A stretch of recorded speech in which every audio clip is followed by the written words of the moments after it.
signal. You are the tower. Stop walking around like the power's in the router. The power's in you. You know, we're not here to force life. We're here to open to it. And when we become clear, when we become still, when we become aligned, life isn't just living us. We're not just living life, but life starts to happen through us. We become a portal for divine intelligence and love and beauty to flow through us. And in this way, life stops happening to us and begins to happen through us. Welcome to Walking the Path. Today's talk is the fourth in a series on becoming a beneficial presence, becoming a stabilizing presence in a world in crisis. So I'm so excited that you're here. And I'm here, obviously, at Rythmia. And at Rythmia, in ceremony, we don't just receive healing. We help dissolve the blocks that keep us from our true essence. And in that surrender, we become portals. We become portals for spirit to flow through, to move through. We become living, breathing instruments of truth and clarity. And that's what this talk is really all about, that we're not here to heal. We're not here just to heal, but we're here to transmit. And once we remember the truth of who we are, then we become a living portal for the divine to move through. I love this Rumi quote that the universe is not outside of you. Look inside yourself, he says, and everything you need and want is already there. Rumi, 12th century. 12th century? I think so. 13th century, 1200s. That's what it was. So far in this journey that we've taken, the three previous talks, the first talk was, the whole series is on becoming a stabilizing presence in a world in crisis. The first talk was on the field, that there's a unified field, one unified source through which everything is emerging. The second talk, we talked about disrupting the pattern and how we forget our true nature and how that happens and how to disrupt it. And then the last talk last week was on the myth of separation, healing the illusion that we're separate from source and separate from others. And so once we heal that illusion of separation, once we remove the blocks, when the illusion dissolves, we don't just go back to normal, but we become open channels of energy. So that's what I really want to talk about today, becoming a portal. So how do you become? What does it mean to be a portal? Well, we think that we have to do more, right? Achieve more, fix more, be more, become something, right? In order to be of service or to make a difference.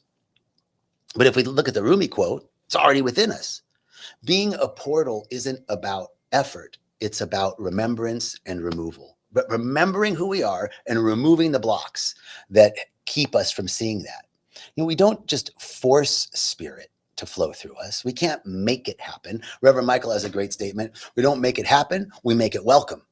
We don't force spirit. We get out of the way. We clear the stuff that's interfering. And what remains is the transparency of being. It's like a window, right? Like, let's say we come in, our soul is like a clear pane of glass. And then we go through life and mud and bugs and stuff and grit and grime and muck get on there. And it doesn't limit spirit. It doesn't limit light. The light never changes. But our ability to have the light flow through us, the ability for that window to allow the light to flow through gets diminished. So that's what happens when you remove the blocks within us. It's like cleaning that window. So you're not becoming something new. You're already always that. You were already the pane of glass. You were already a clear pane of glass. Just stuff that's not you got mucked up on top. And so in ceremony, breath work, meditation, affirmative prayer, all of these processes help us to remove, to clean that window. And that allows the light, the truth, the intelligence to flow through us. We become an opening for the divine. We become a portal for divine love, beauty, order, harmony, intelligence to enter the world through us. And this is not bypassing. It's not spiritual detachment or ignoring the pain of the world.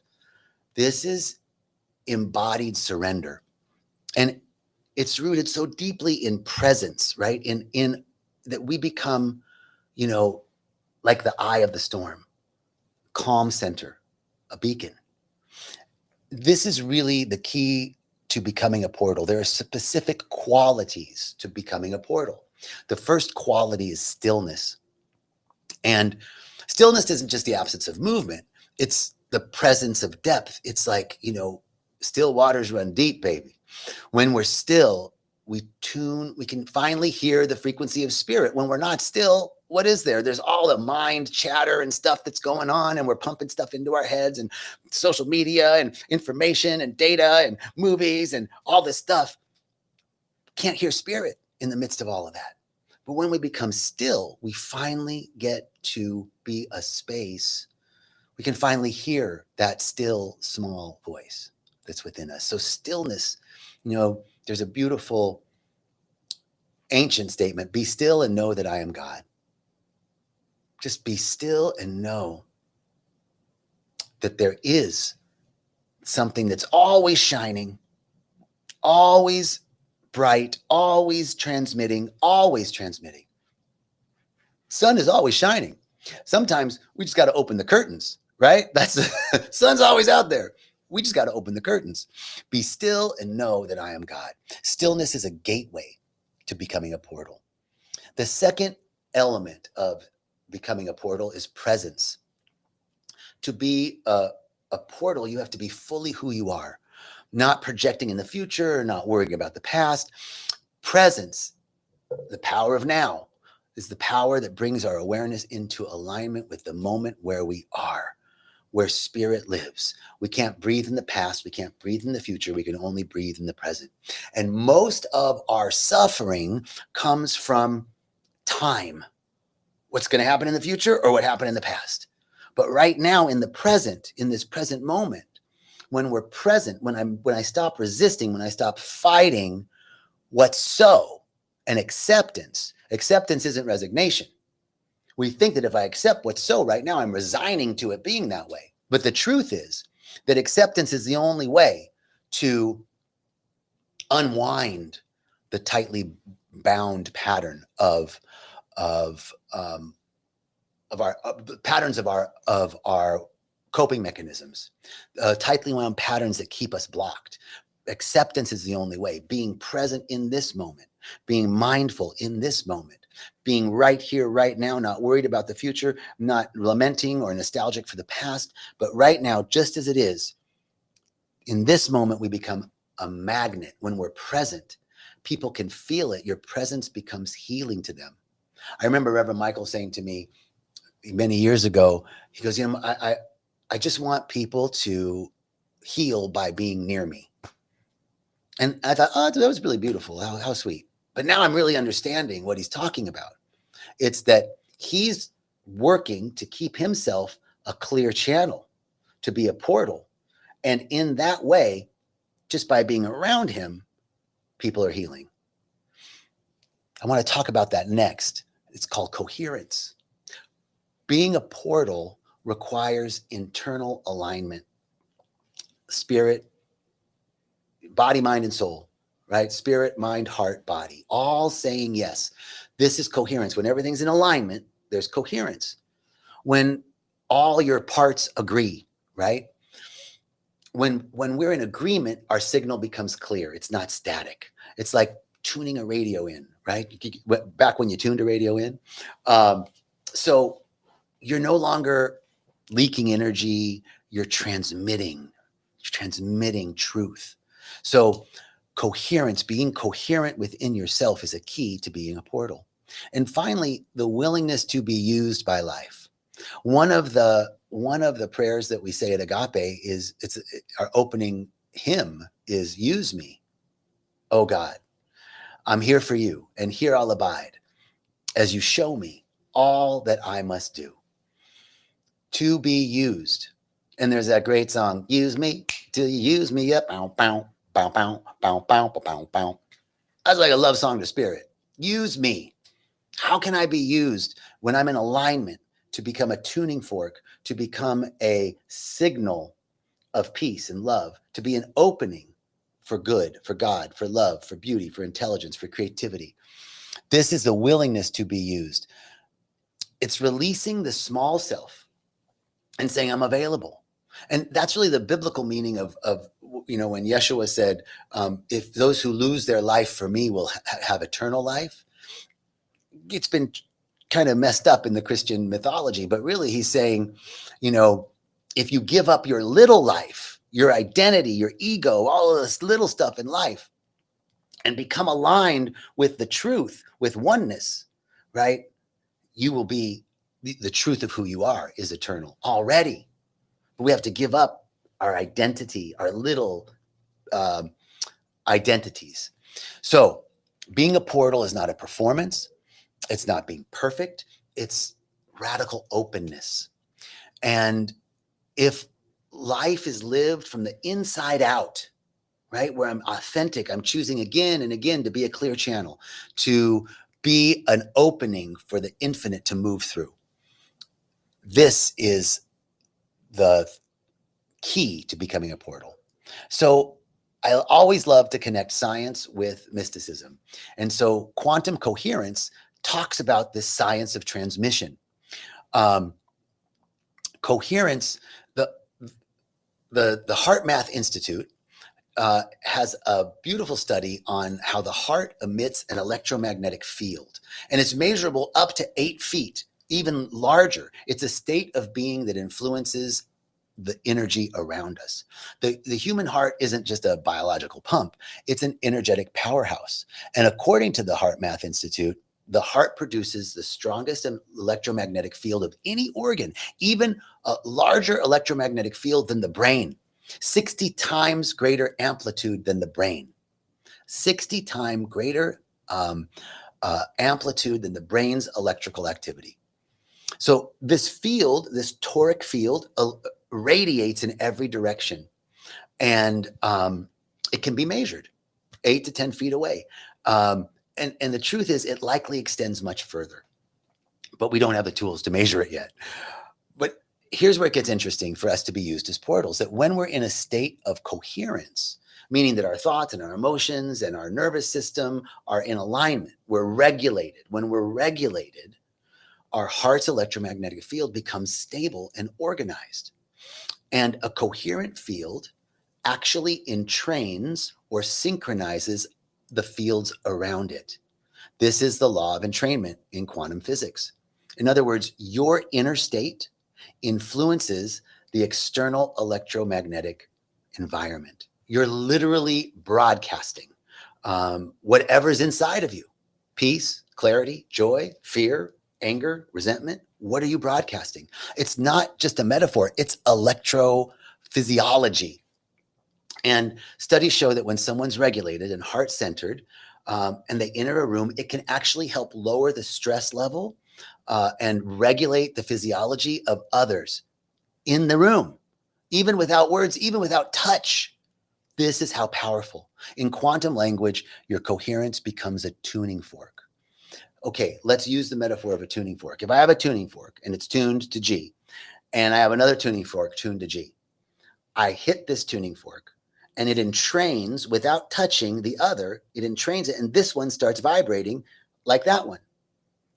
We're tuning forks. We're divine tuning forks. And when you're in a coherent state, aligned heart, body, and spirit, the field becomes like a tuning fork. You become a tuning fork in the field, not through your words, not through your actions, but just through your being. It's almost like, imagine if a 4-year-old or 5-year-old walked into the room. They don't have to do anything. They're just being them. And you probably get joy from them being them. They don't have to do anything. They don't have to be smart. They don't have to be witty. They don't have to be funny. They're just like, hey, how you doing? And you're like, oh my God. They're like a divine tuning fork.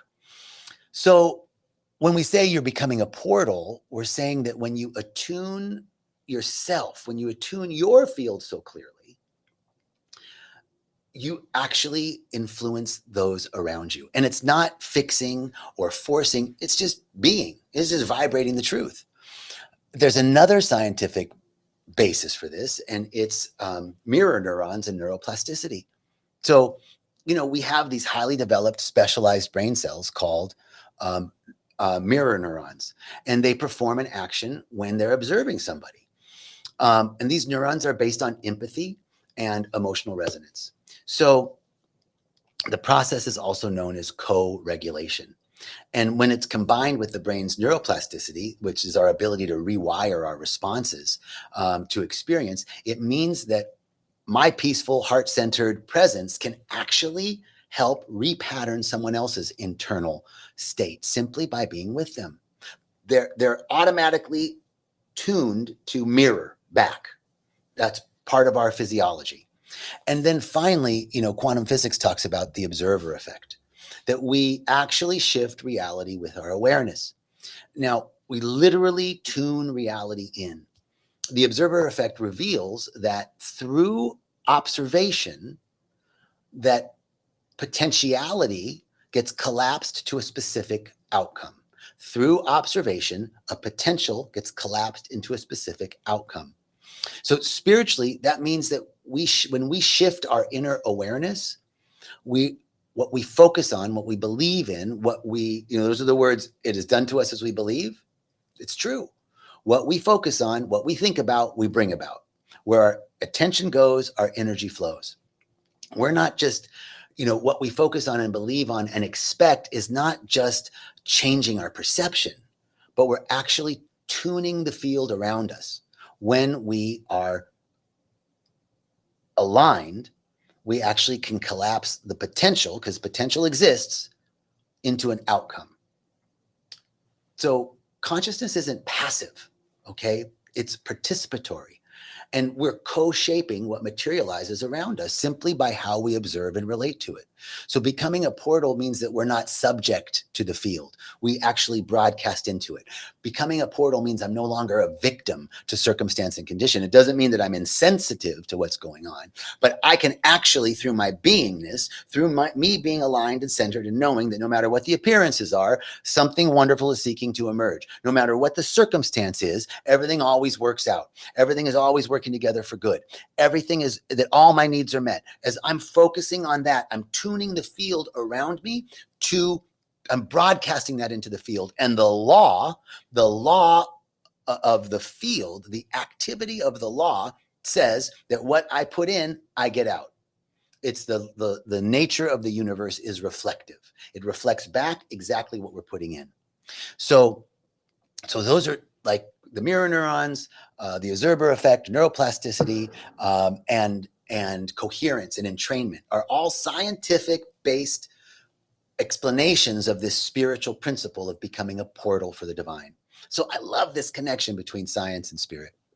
And finally, I want to offer some practices to you. How can what are some portal practices? So there's some simple ways to cultivate portal consciousness. And once you've healed, once you have come back to a state of wholeness, that you've removed the blocks, you've cleared the window pane of all the muck and the bug stuff, once we've cleared that, now there are some practices that you can do to help cultivate this portal consciousness.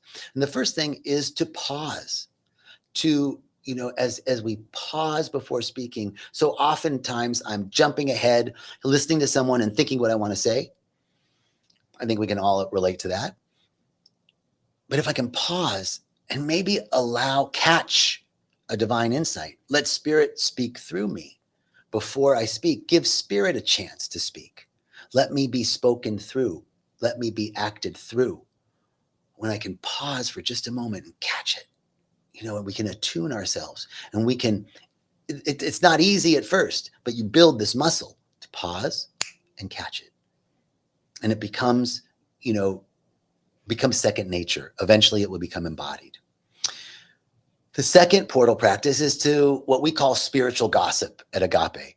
Spiritual gossip, meaning only speak words that uplift and align, words can activate energy. So Notice what the energy feels like in your body when you're speaking poorly about someone or gossiping about them or telling one on them, right? Feels fun sometimes. It feels a way to connect with people sometimes, but feel the energy that you bring or with the energy that's coming up in your body when you do that. I can notice the difference. And so I start to catch myself and to really just speak, that old saying, if you don't have something nice to say, don't say it at all. But not just the saying of it. I'm actually catching myself thinking it, because the thought can present an energetic expression as well. So as I'm catching myself, I pause. Oh, I'm going to speak something that's uplifting. I have a thought that maybe isn't. I just go, okay, thank you. I'm not my thoughts. I have thoughts, but I'm not my thoughts. Thank you. I'm thinking. I'm going to come back to the truth. So speaking words that uplift and align, spiritual gossip is another portal practice.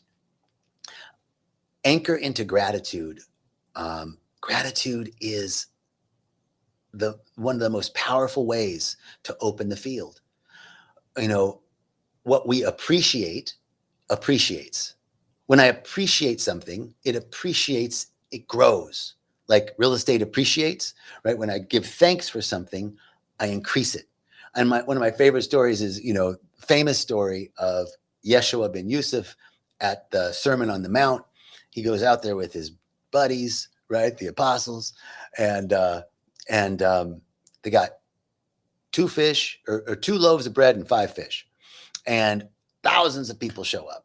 They don't have enough food. So Yeshua didn't go, oh shit, we don't got enough. He gave thanks for what he had and it multiplied. Whether it is true or a metaphor, it is the truth that gratitude amplifies and opens the field. And we could say a laundry list of stuff that we're grateful for. But if you just said 1 or 2 things that you were really grateful for, that you felt grateful for, that's opening up the field.